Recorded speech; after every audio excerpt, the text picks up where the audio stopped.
Hello mes tricouleurs, aujourd'hui, ni une, ni deux, on va plonger ensemble dans la nouvelle étude annuelle d'Instagram et vous révéler les secrets les mieux gardés et les tendances pour 2024. Quel est le meilleur moment pour publier? Les Reels sont-ils toujours les rois de la plateforme? Ou encore, quel est le meilleur format de publication? Dans notre dernière étude Instagram, nous avons analysé près de 300 000 comptes pour répondre précisément à ces questions et à beaucoup d'autres encore sur le réseau social, dont certaines ne manqueront pas de vous laisser pantois.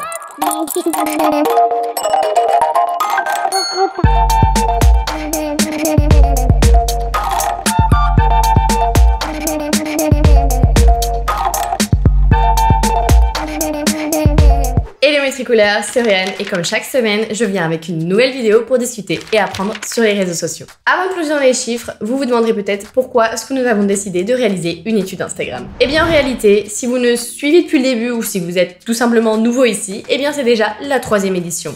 Si vous avez manqué la première et la 2e édition, je vous laisse la description d'Instagram, vous aurez de quoi faire de la lecture.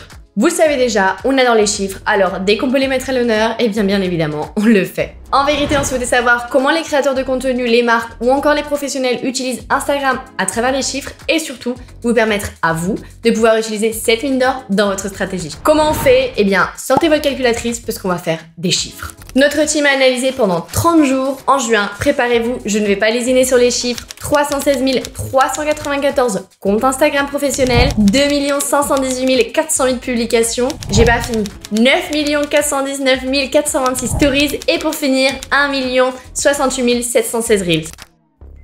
Si ça mérite pas un prix dans le World Guinness Record, je sais pas vous, je vous ai prévenu, on a mis les bouchées doubles dans cette nouvelle étude. On a analysé 70% de comptes en plus par rapport à l'année dernière, 30% de publications en plus, 39% de stories en plus et cerise sur le gâteau, on a une augmentation de 282% de reels par rapport à l'année 2022. Rien du tout. Non mais attendez, on est quand même passé de 1 million à plus de 2,7 millions de reels analysés en un an. Pour mieux comprendre l'étude, nous avons divisé les comptes en différents groupes en fonction du nombre d'abonnés. Ces groupes comprennent les comptes allant de 0 à 500 followers, de 500 à 2000 followers, de 2000 à 10 000, de 10 000 à 50 000 et enfin de 50 000 à 45 millions. Bon, jusqu'ici, tout le monde a compris. Présentation faite, passons aux grandes questions sur Instagram. La première est l'incontournable. Les Reels sont-ils toujours le format phare du réseau social? L'étude précédente nous avait laissé une conclusion plutôt très claire. Les Reels étaient là pour rester et étaient en tête du classement. Est-ce que c'est toujours le cas aujourd'hui? La réponse avec un grand oui. Oui, oui et oui. Aujourd'hui, ce format obtient la plus grande portée et le plus d'interaction avec les carousels, eux qui sont en 2e position.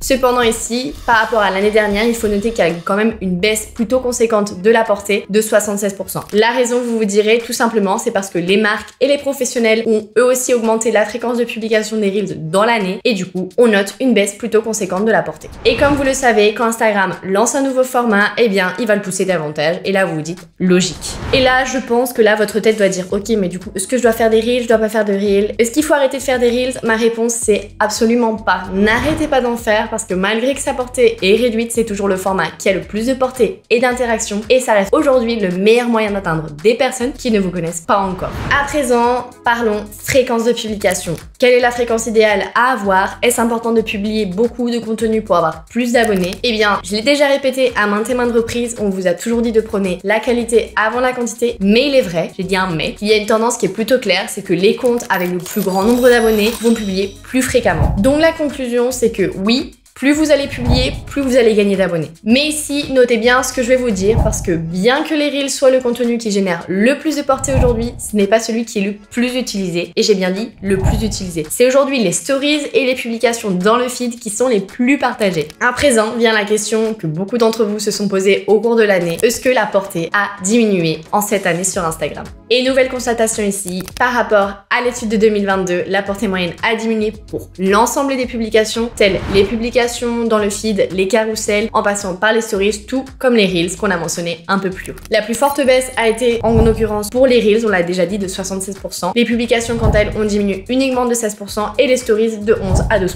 Et en parlant de portée, y a-t-il un lien entre les interactions et la portée? La réponse, c'est oui. Les publications avec une portée plus importante obtiennent également plus d'interactions. Enfin vient ici un point culminant, pour toucher plus de gens aujourd'hui, c'est quand même beaucoup mieux de publier au bon moment.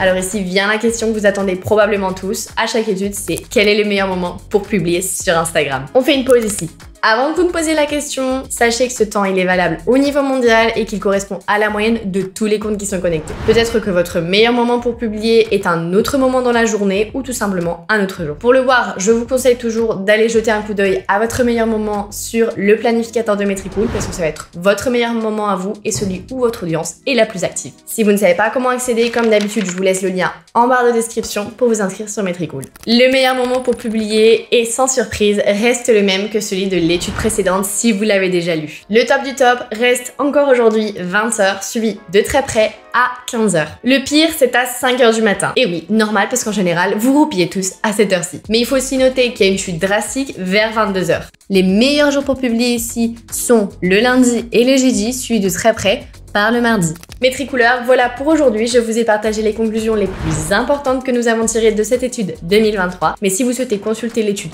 complète, je vous laisse le lien en description. Maintenant que vous avez les données en main, vous n'avez plus qu'à mettre en pratique toutes ces informations dans votre stratégie Instagram. Et je suis sûre que vous allez cartonner. Et si vous avez encore soif de données, je vous laisse notre dernière étude Facebook Ads où on parle d'investissement, de CPC, de CPM moyen. Mais tout ça, je l'explique dans cette vidéo. N'oubliez pas de laisser un petit pouce bleu, de commenter cette vidéo et de vous abonner à notre chaîne YouTube. Je vous dis à très bientôt Metricoolers.